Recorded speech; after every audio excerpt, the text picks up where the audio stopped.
um dos homens mais misteriosos e mais interessantes de One Piece. Entender como o Dragon está hoje atuando no universo de One Piece e quem ele realmente está influenciando é uma das partes mais legais sobre o personagem. A gente não sabe o tamanho do exército revolucionário e nem como ele está se expandindo, mas a gente vê que ele realmente aos poucos vai se tornando maior e maior. A presença de personagens importantes e fortes como Sabo, Kuma, Ivankov e até mesmo esses 4 novos líderes que apareceram há algum tempo atrás é bastante interessante para ver a gente ver o desenvolvimento das ideias dos revolucionários no mangá. Dragon, que é o líder deles, não deixa de ser tão interessante quanto todos esses. Vamos comentar então sobre um pouco do que ele vai fazer no futuro e um pouquinho também do passado dele que não foi nada revelado. Será que ele realmente tem a fruta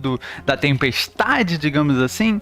Vamos debater isso. Mas antes, não se esqueça de deixar o seu like, comentar nesse vídeo e se inscrever nesse canal que você me ajuda muito. Primeiro, a gente sabe que o Dragon ele não possuía aquela tatuagem e aparentemente aquela ali é a marca dele após entrar nos revolucionários, talvez por ter noção um pouco mais da história que a própria Skypiea nos conta. Então essa marca que a gente também vê depois algo parecido no King, a gente pode relacionar talvez ela com o povo antigo, os D, aqueles que eram contra os dragões celestiais, né, que foram criados após todo o rolê do governo mundial. Muito provavelmente após desse incidente do Gold Roger e talvez dele ter mais conhecimento sobre o que estava acontecendo no mundo, ele criou os revolucionários. Ele talvez saiu da marinha, talvez ele tinha seguido os passos de seu pai, mas assim como ele não concordava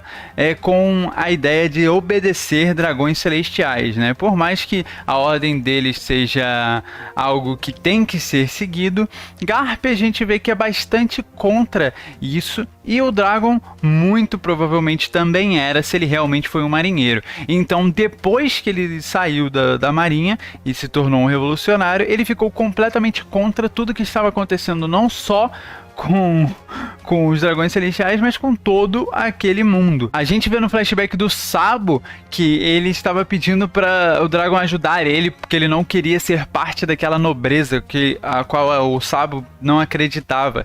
E a gente vê que, obviamente, o Dragon também não acredita nesse tipo de coisa e se surpreendeu com a raiva que o Sabo tinha com a própria nobreza, que era algo um pouco complicado de se lidar, principalmente em Goa. Talvez seja ali o ponto de partida para o Dragon querer criar os revolucionários. Goa, que era um reino que supostamente era pacífico, a gente descobriu com o desenrolar da história do Luffy que tinha muitos podres lá dentro, e com a aparição de Sabo isso se aumenta cada vez mais, e aí a gente vê hoje o Stelle, que é o rei de Goa, sendo alguém que quer controlar o mundo, ser maior até mesmo do que os próprios Tenryubito.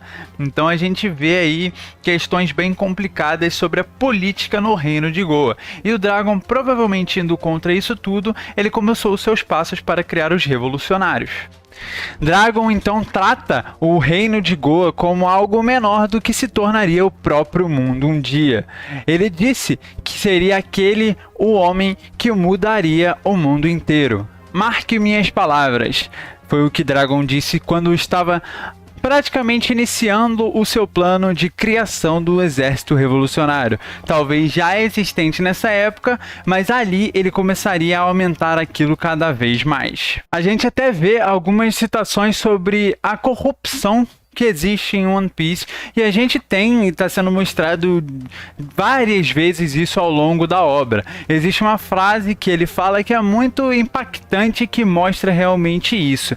Como a gente viu no Reino de Goa, aqueles que são desnecessários são praticamente jogados fora, né? A gente não tem, eles são largados pela sociedade e eles têm que se virar com o que tem, né? Com o resto que o Reino de Goa deixa para fora, com a cidade principal, né? O centro onde circula tudo, circula comida, circula um lugar de paz, enquanto por fora bem como se a muralha que tem entre o fora e o dentro fosse uma fronteira que mostrasse o lado bom, que é uma mentira, e o lado ruim, que é a verdade. A gente vê então nessa corrupção que isso é causado muito pelos dragões celestiais, pelo seu governo mundial, por como eles conseguem controlar as coisas apenas por um título que foi dado para eles no passado. Não pode haver felicidade em um mundo onde aqueles que são desnecessários são eliminados. Aqueles que são tratados como desnecessários acabam sendo eliminados. A gente vê isso propriamente no Reino de Goa, como eu acabei de falar,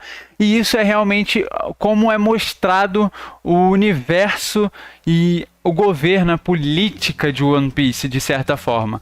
A gente vê que quem manda consegue simplesmente escolher, por exemplo, quem é apagado da história ou não. E é muito claro que a declaração de guerra que o Dragon tem não é com os marinheiros, não é com o governo mundial exatamente, mas sim com os dragões celestiais, com os Tenryubito. E isso realmente talvez possa deixar mais claro que na verdade Dragon não era contra a marinha exatamente, e sim contra o governo mundial controlado pelos Tenryubito. Mas talvez ele não tenha tanto conhecimento sobre os Gorosei, por exemplo, afinal os Gorosei também são ordenados pelos dragões celestiais, mas quem principalmente manda nisso tudo é o Im-sama.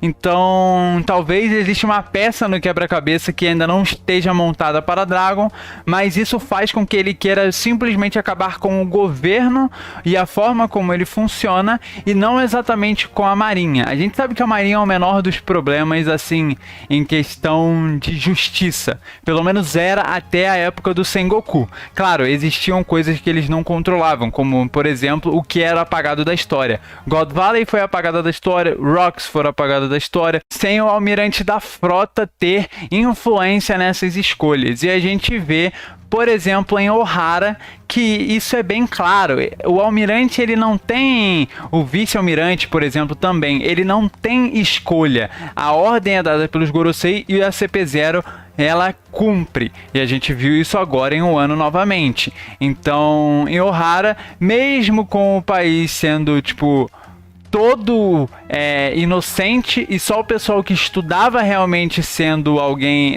pessoas que no caso eram perigosas para o governo mundial, digamos assim, todo mundo foi atacado pelo Buster Call. Não teve alguém que ia sair ileso naquele momento.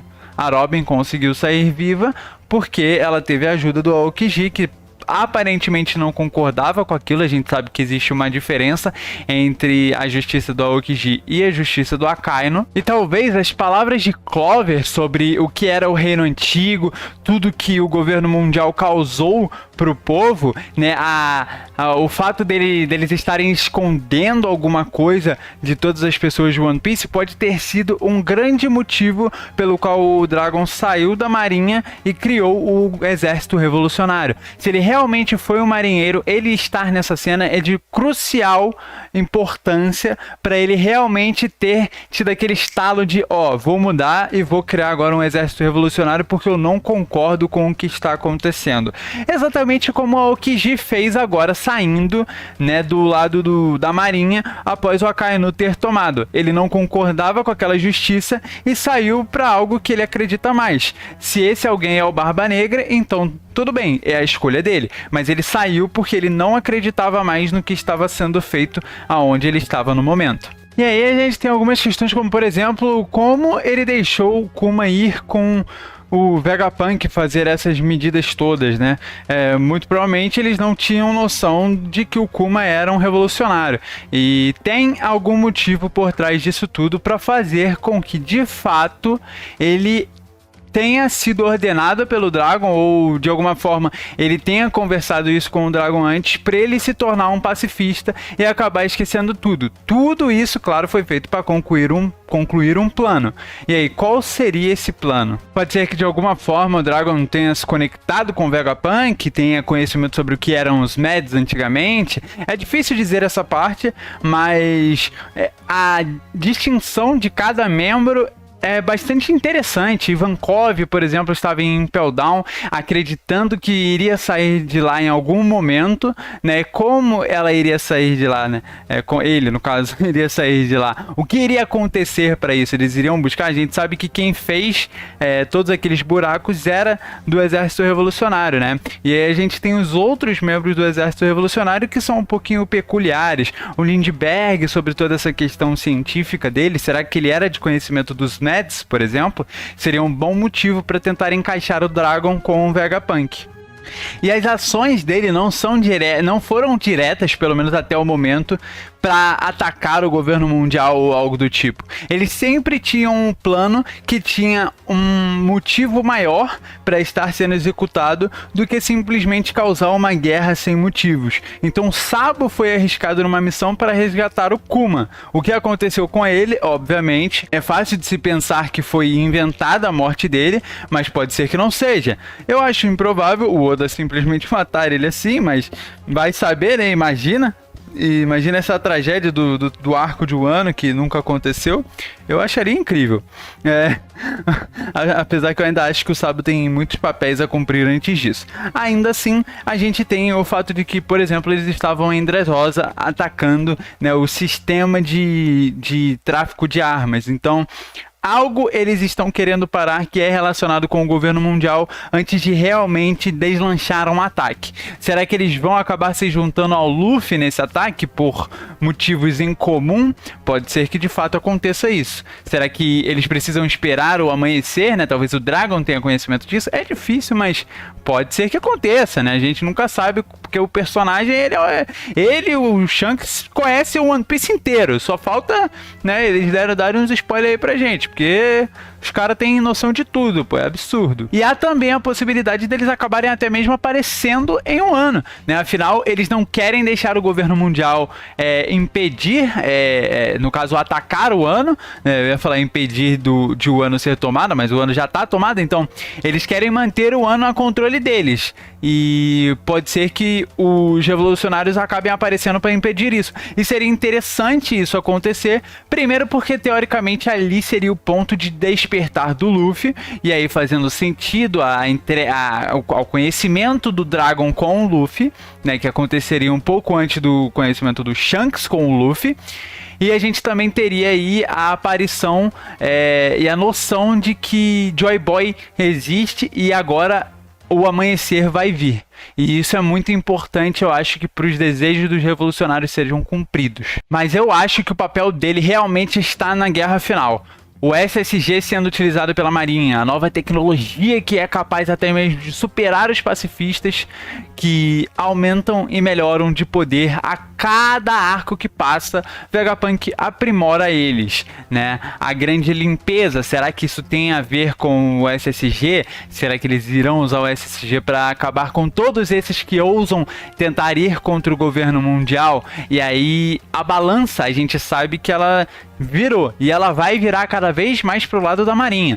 A queda de 2 Yonko, fazendo com que a Marinha possa andar livremente, né, entre aspas, livremente, com mais liberdade pelo novo mundo, acaba fazendo com que o espaço em que os piratas têm para conseguir se locomover seja menor. É difícil uma frota menor do Shanks, por exemplo, se mover onde existe alguns vice-almirantes ali perto controlando os SSGs. Então, o perigo para os piratas vai crescer ainda mais com a queda de Kaido e Big Mom. E é curioso porque também o Law fala que os D trarão uma tempestade para o mundo, né?